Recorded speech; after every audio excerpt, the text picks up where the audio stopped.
సోమిరెడ్డి చంద్రమోహన్ రెడ్డి మీడియాతో మాట్లాడుతున్నారా, లైవ్ చూద్దాం. నీలాంటి మానవత్వం లేని మనుషులు, అమ్మ లేదు, చెల్లి లేదు, అక్క లేదు, చిన్నాన్న లేదు, అమరావతి లేదు, ప్రజలు లేరు, ప్రజల ఆస్తులతో నాకు పని లేదు, నేను ఒక్కడిని బతికితే చాలు, నా కుటుంబం బతికితే చాలు, కొరవలందరూ నాశనం అయిపోవాలని కోరుకునేవాడివి నువ్వు. అందుకనే ఆ భగవంతుడు ఉన్నాడు, అనుభవిస్తావు. చూడండి, ఇప్పుడు నువ్వు మాట్లాడింది చూడు. అధ్యక్ష,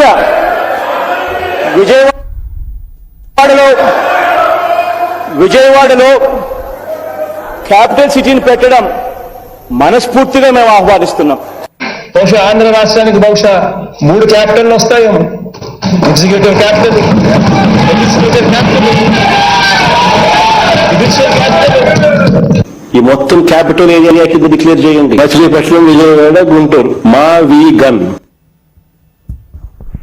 దీన్ని ఏమంటారు? ఆయనకు చప్పట్టు కొట్టడం ఏంది?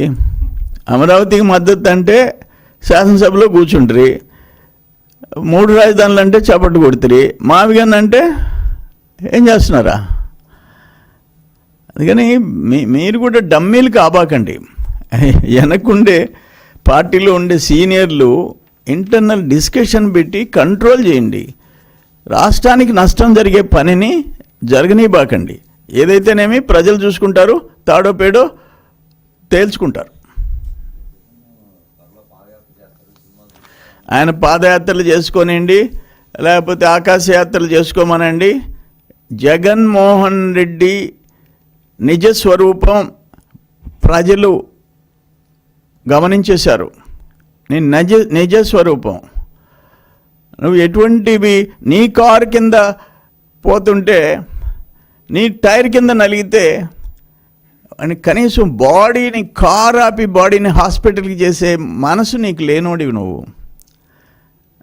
ఇటువంటి వాడు దానికి ముఖ్యమంత్రి కాబడలే, దానికి మాజీ ముఖ్యమంత్రి కాబడలే.